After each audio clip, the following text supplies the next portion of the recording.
1 class தண்ணியில் 1 spoon மட்டுமே இதை போட்டு கொதிக்க வச்சு வாரத்தில் 3 முறை மட்டும் குடிச்சிட்டு வந்து பாருங்க. அஜீரண கோளாறு, வாயு தொந்தரவு, மலச்சிக்கல், உடல் சோர்வு, மூட்டு வலி, சளி தொந்தரவு, பித்தம், வாந்தி, மயக்கம், சைனஸ், சளி, இருமல், மூட்டு வலி, கை கால் குத்தல், குடைச்சல், கால் மறுத்து போதல், சரும அலர்ஜி அதாவது உடலில் ஏற்படக்கூடிய அரிப்பு, தைராய்டினால் ஏற்படக்கூடிய அதிகப்படியான உடல் எடை அதிகரிப்பு, சர்க்கரை நோய், இது எல்லாமே முழுவதுமாக குணமாகும். அந்த அளவுக்கு ஒரு அற்புதமான டிப்ஸ் தான் இன்னைக்கு இந்த வீடியோவில் பார்க்க போகிறோம். இவ்வளோ நோய்களையும் குணப்படுத்தக்கூடிய அந்த அளவுக்கு அற்புதமானது எது அப்படின்னு பார்த்தீங்கன்னா, நம்ம சமையலில் நம்ம பயன்படுத்தக்கூடிய தனியான்னு சொல்லக்கூடிய கொத்தமல்லி விதை. 100 கிராம் கொத்தமல்லி விதையில அதிகப்படியான கால்சியம், இரும்பு சத்துக்கள் மற்றும் மெக்னீசியம் சத்துக்கள் இருக்கு. உதாரணத்துக்கு கால்சியம் 70%, இரும்பு சத்து 90%, மெக்னீசியம் 82% இருக்கு. இது மட்டும் இல்லாம இதுல விட்டமின் சி, நார்ச்சத்துக்கள், கார்போஹைட்ரேட் அதாவது குறைந்த அளவு கார்போஹைட்ரேட், சோடியம், பொட்டாசியம் சத்துக்கள் இருக்கு. எங்கேயாவது நம்ம வெளியில போயிட்டு வந்தோம்னா நோய் தொற்றை உண்டாக்கக்கூடிய ஒரு ஆபத்தான சால்மோனல்லா என்ற ஒரு பாக்டீரியாவை அழிக்கக்கூடிய தன்மை இந்த மல்லி விதைக்கு இருக்கு.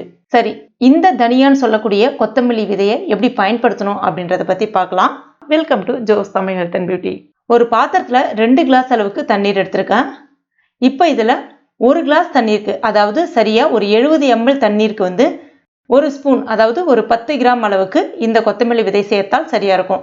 இப்போ நம்ம 2 ஸ்பூன் அளவுக்கு சேர்த்துக்கலாம். 2 கிளாஸ் அளவுக்கு தண்ணீர் எடுத்திருக்கேன். இப்போ இதை நம்ம ஸ்டவ்ல வச்சுட்டு நல்லா கொதிக்க வைக்க வேண்டியதான். இதனுடைய மருத்துவ பலன் இன்னும் நமக்கு ரெட்டிப்பா கிடைக்கணும் அப்படின்னா, இது நம்ம நைட்ல படுக்க போறதுக்கு முன்னாடியே தண்ணியில இந்த மாதிரி ஊற வச்சுட்டு மறுநாள் இந்த தண்ணீரை கொதிக்க வச்சு பயன்படுத்துறது ரொம்ப சிறப்புன்னே சொல்லலாம்.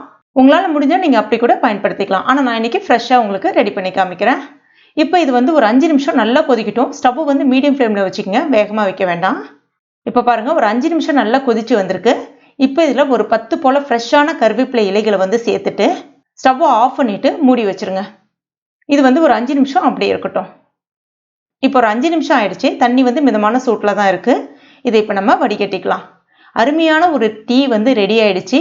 இது உங்களுடைய நோய்க்கு ஏற்ப நீங்க தேவையானதை சேர்த்துக்கலாம். அதாவது இதுல சில பேர் எலுமிச்சைப்பழம் ஜூஸ் சேர்த்து பருகுவாங்க. இல்லை அப்படின்னா கொஞ்சமா உப்பு சேர்க்கலாம். அதாவது இது நல்லா ஆறுனதுக்கு அப்புறமா தேன் சேர்த்து கூட குடிக்கலாம். உங்களுடைய சுவைக்கேற்ப இதுல நீங்க எது வேணாலும் சேர்த்துக்கலாம். நாட்டு சக்கரை கூட சேர்க்கலாம். இல்லைன்னா இது கூட உங்களுக்கு அதிகப்படியான வாயு தொந்தரவு, நெஞ்செரிச்சல், அஜீரண கோளாறு இந்த மாதிரி இருக்குன்னா இது கூடவே ஒரு 1/2 ஸ்பூன் பெருஞ்சீரகமும் சேர்த்துட்டு கொஞ்சமா சுக்குப்பொடியும் சேர்த்து கொதிக்க வச்சுட்டு நாட்டு சக்கரையும் சேர்த்து குடிக்கலாம். அவ்வளோ நல்லது. இது எப்போ குடிக்கலாம்னா, காலையில வெறும் வயிற்றுல நீங்க டீ காஃபிக்கு பதிலாக இதை குடிங்க. டீ காஃபி சாப்பிட்ட ஒரு ஃபீலிங் இருக்கும். அப்பெல்லாம் பார்த்தீங்கன்னா அதிகமாக இதை தான் குடிச்சாங்க. எந்த விதமான நோய் நொடியுமே இருக்காதுங்க. அவ்வளோ சத்துக்கள் இருக்குங்க இதுல. முக்கியமா நான் ஏற்கனவே சொன்ன மாதிரி இதுல அதிகப்படியான கால்சியம், இரும்பு சத்து மற்றும் மெக்னீசியம் சத்து இருக்கு. இந்த 3 சத்துமே நம்மளுடைய எலும்புக்கு நல்ல ஒரு உறுதியை கொடுக்கும். எலும்பு சம்பந்தமான பிரச்சனைகளை தீர்க்கும். உடலை நல்லா ஆரோக்கியமாக வலுவா வச்சுக்கும். கண் சம்பந்தமான பிரச்சனைகளையும் தீர்க்கும். நம்மளுடைய சருமத்தை நல்ல பொலிவா ஷைனிங்கா வச்சுக்கிறதுக்கும் உதவியா இருக்கும். முக்கியமா தைராய்டு பிரச்சனையால் ஏற்படக்கூடிய அந்த உடல் எடை அதிகரிப்பை குறைக்கும். உடல்ல இருக்கக்கூடிய கெட்ட கொழுப்பை கரைத்து வெளியேற்றும். மலச்சிக்கல் பிரச்சனையே உங்களுக்கு இருக்கவே இருக்காது. வாயு தொந்தரவும் இருக்காது. சில பேருக்கு பாத்தீங்கன்னா கம்ப்யூட்டர், மொபைல் அதிகமா பாக்குறதுனால கண் எரிச்சல், கண் சிவந்து போதல், கண் வீக்கம் இந்த மாதிரியான பிரச்சனைகள் இருக்கும். அவங்க என்ன பண்ணலாம்னா, இதுல நம்ம கருவேப்பிலை சேர்த்தோம்ல, கருவேப்பிலை சேர்க்காம இந்த தண்ணீரை நல்லா கொதிக்க வச்சு ஆறுனதுக்கு அப்புறமா இதை வச்சு நம்ம முகத்தை கழுவும் போது அந்த மாதிரியான பிரச்சனைகள் இருக்காது.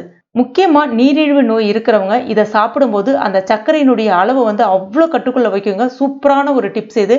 கண்டிப்பா ட்ரை பண்ணி பாருங்க. பித்தத்தினால் ஏற்படக்கூடிய அதிகப்படியான முடி நரைக்கிறது, இது எல்லாத்தையுமே சரி செய்யும்.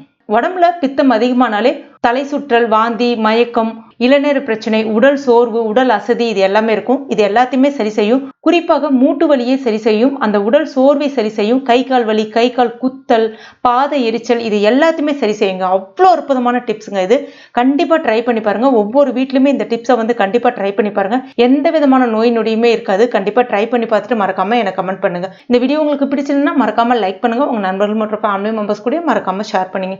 மேலும் இது போன்ற பயனுள்ள குறிப்புகளுக்கு நம்ம சேனலை இது வரைக்கும் நீங்க சப்ஸ்கிரைப் பண்ணலன்னா உடனே சப்ஸ்கிரைப் பண்ணீங்க. கூடவே மறக்காம அந்த பெல் நோட்டிஃபிகேஷன் சிம்லையும் பிரஸ் பண்ணீங்க. தேங்க்யூ.